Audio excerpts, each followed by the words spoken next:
Hello again. It is April 28th, 2018, and I'm back down with my Glenwood boiler. Thought I'd show you this. Not too happy. We got some major water leaks here all across the front of the boiler. Coming out of the bolts, this plate that's mounted to the front. Now, I bought this unit in October of 2016. I started the first fire November 1st, 2016. So this unit is just 16 months old. A far cry from their 20-year leak-free warranty. Now, right now, this is going through about a quart of water a week, and I keep pretty close tabs on everything I do to this unit. I write everything down. Every time I clean it, empty the ash pan, anything I do to this unit, I keep tabs on it.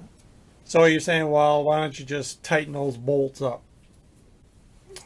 Well, I've been working on just about everything you can think of for 55, almost 60 years.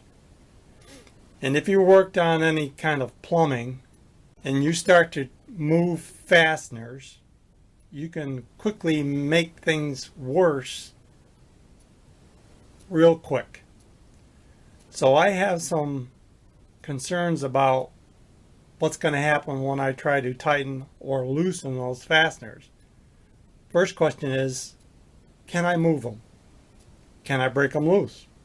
They've been submerged in water now for 16 months, so I don't know if I can break them loose. I guess the key word is break. If I try to refound those bolts, are they going to snap? So if somebody else out there has had one of these Glenwood boilers apart, I would sincerely appreciate knowing your experience.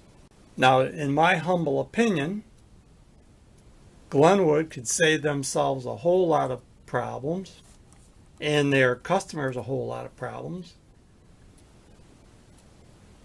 by eliminating this plate entirely if the customer doesn't want it. Now, what that would do for Glenwood is they wouldn't have to flame cut the front of the unit. They wouldn't have to stock a plate. They wouldn't have to have 1, 2, 3, 4, 5, 10 bolts, and they would eliminate 11 possible leaks. Just eliminate it. It's only there for people that want to have a hot water adapter. For those who don't and don't need it, don't have it there. Do I have more leaks up here? Maybe. I mean, I really would like to say something nice about this unit, but it's a pile of junk. I really wish I had the means just to junk it out and get something halfway decent. I mean, this is not right. I paid $7,093 for this thing 16 months ago.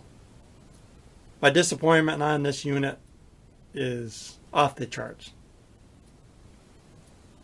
I dread coming down here every day to find something else that's wrong, or not designed properly, or user unfriendly. It's just a bad unit. It's a bad design.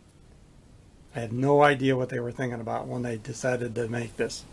It certainly wasn't for the customer.